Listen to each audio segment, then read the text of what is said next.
I am sorry. I'm sorry. I am truly sorry. Has anyone ever told you that? Have you ever had to tell someone you're sorry? Well, that's what we're going to be talking about today. I found a better way. Hey everybody, it's Aaron from the Kilby Life, bringing another Kilby Life video. Welcome to the Sugar Smackdown Challenge. It's a silly name, but serious business. Here he goes again. Before we get started, I would just like to thank the sponsor of this video, Element. Element is a tasty electrolyte drink that has all the stuff you want with none of the junk. 1,000 milligrams of sodium, 200 milligrams of potassium, 200 milligrams of potassium, 60 milligrams of magnesium. Sometimes I just can't say words. All right, look at this right here. It has no sugars, no carbs with this unflavored version right here. It's good for anyone on a carnivore diet, keto diet, paleo diet. I would say any diet. And it's good to get your electrolytes. If you're going on a diet, you're most likely to get more active. And when you're more active, you're gonna need to replenish those electrolytes. And for me, I always recommend this unflavored version. I do have some of the flavored ones on the weekends. I have some of the hot chocolate ones, and those are delicious. Grapefruit, they have grapefruit all the time now. So grapefruit, watermelon, raspberry, those are the best ones by far that I treat myself on the weekends or sometimes other times, but I try to be disciplined in it. But right now, Element is offering our viewers one free sample pack of all their flavors. That's 8 of all their flavors with any purchase. All you need to do is go to drinkelement.com/Kilby. That's DRINKLMNT.com/Kilby to claim your free sample pack today. And yes, I just made an order and I got another free sample bag. I'll be sampling here soon. So the Sugar Slamdown Challenge, I've been trying to give everybody tools to use to help battle sugar and carbohydrate addiction. A lot of these things apply to any kind of addiction really, but this tool is about making amends where possible. And when I was talking about finding a better way than I am sorry is one of those things that's like you're telling somebody I am sorry. I think a better way often to do it is say I am sorry, will you forgive me? And it will actually put the power in the person that you need to make amends with on them. They get the power back. They're the one that could say, I forgive you or I don't forgive you. Well, what if they forgive you? Good. Well, that means you should probably try not to hurt them again. Definitely in the same way. But what if you do? But what if they don't forgive you?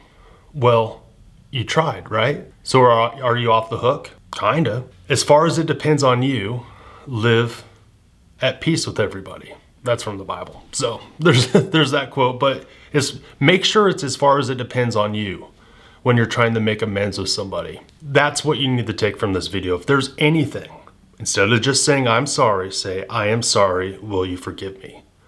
It's acknowledging the wrongdoing, giving them the power back. You're acknowledging that you caused them harm, that you have thought about it, and hopefully you're genuinely sorry for what you did and seeking forgiveness and restoration from the person. Sometimes I wonder if it's even worth having relationships with people because people hurt people. People let people down.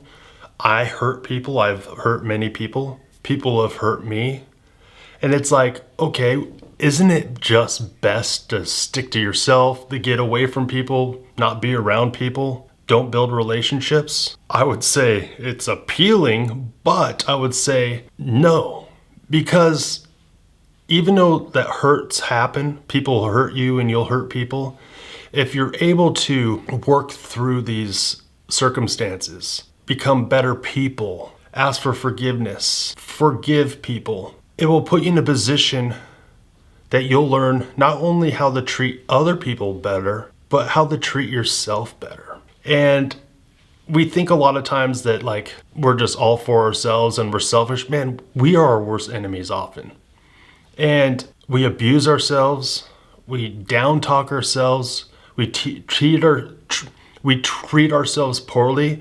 And part of that is by distancing ourselves from other people and never growing to love people and love yourself. If you don't think people are important, then you're never going to think that you're important. I'm going to tell you a story. So in this story, well, this is a true story. Years ago, I was probably married 3 years or so, somewhere in there, 2-3 years. I was at my house. I was at my house and I hopped in my truck and we had a snowstorm and we were kind of struggling financially at the moment. And my car insurance lapsed, but then I got new insurance. And I think on this specific day, I'm not 100% sure if I actually had insurance or not. And I was backing out of my driveway. It was a snowstorm in my truck and I got stuck. And so I was going back and forth.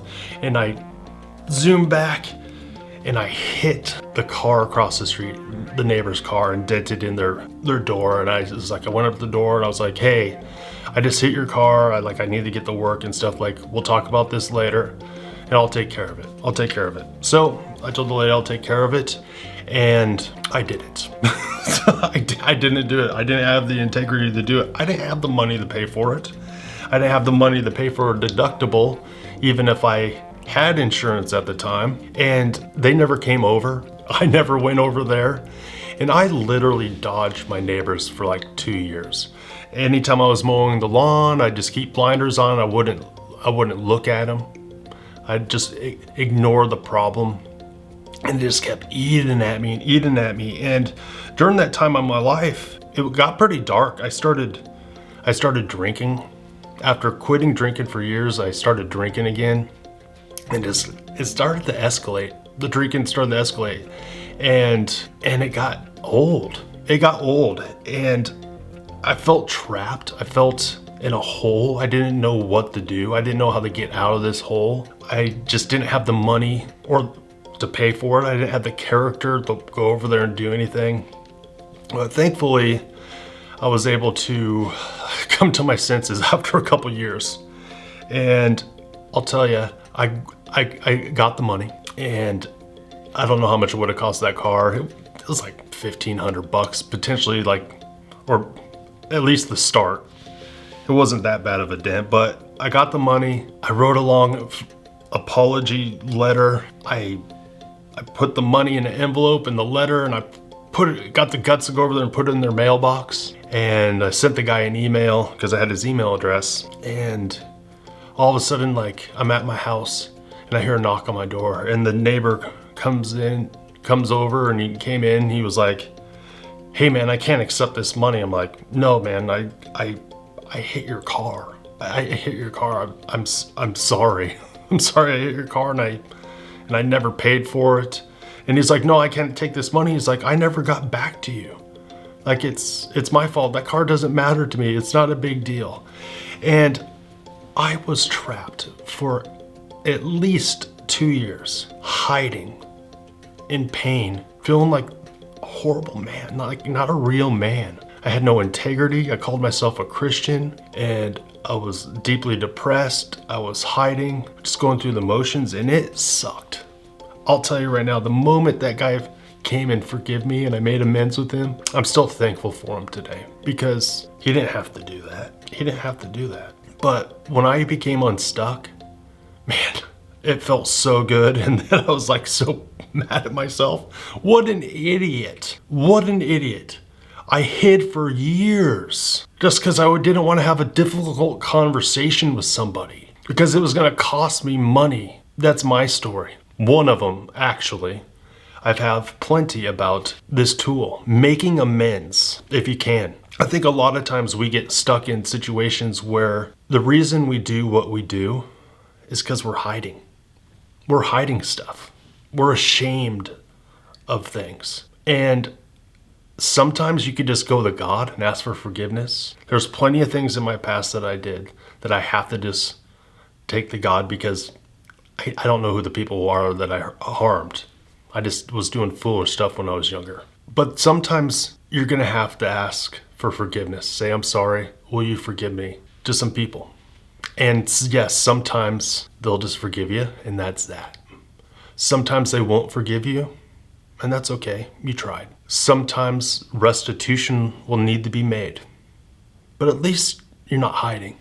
I'm telling you, no amount of money in my bank account is a substitute for having a clean conscience and getting out of hiding when it comes to situations like that. Now, some of you on this channel have known that I had a dodgy past. I was a thief. I used to steal stuff when I was younger, and thank God for saving me out of that. But there's a verse in Ephesians that says, "He who has been caught stealing, find something useful to do with your hands so you can give back to those in need." And now, I don't think I need to earn my salvation. I don't think that's how it works. I think God loves me. I think Jesus died for me. But it always reminds me that if any of those people that I hurt were to come find me now and say, "Hey, you're the guy. You're the guy. You're the guy that did this. You're the guy that did that," they'd be like, "Oh, hold on. You're the guy? There's no way that you're the guy." Yeah, I was the guy. But now I live my life in such a way that I use my hands, I use my feet to try to give back to those in need. And man, I've been stuck. I've been stuck in ruts just like you. But there are ways out. So if we're gonna give up sugar and carbs, this seems like, you're telling me to give up sugar and carbs, I have to not hide and make amends with people. Yeah, because you're important. You're important. They're important and you're important. And you realizing they're important and to stop hurting them and ask them for forgiveness because you hurt them, because you're genuinely sorry, it makes you remember you're important too. And when you realize that growth in you, more valuable than anything, and it puts you in a position where you could see the value of yourself and you will be able to invest in yourself. Yeah, going on a diet, giving up sugar and carbs is an investment into your future because you realize that you're important and worth it. You realize that the people in your life are blessed by having you around, and not in a cocky way, but in a way because you could be a servant to them, a blessing. You could be a person that brings ease to their life by your presence, by your words, your wisdom, your hard work, your dedication, your hugs. Yeah. If you're going to give up any addiction, you're going to have to do some tough things. And sometimes it's saying, "I'm sorry. Will you forgive me?" Yeah, I know this is a weird video or a tough video, but I just know that you're important and I know that I'm important and we can grow together. So I just want to thank everyone that watches these Kilby Live videos. Make sure to hit that subscribe button. Double check you already did and see if it's still subscribed.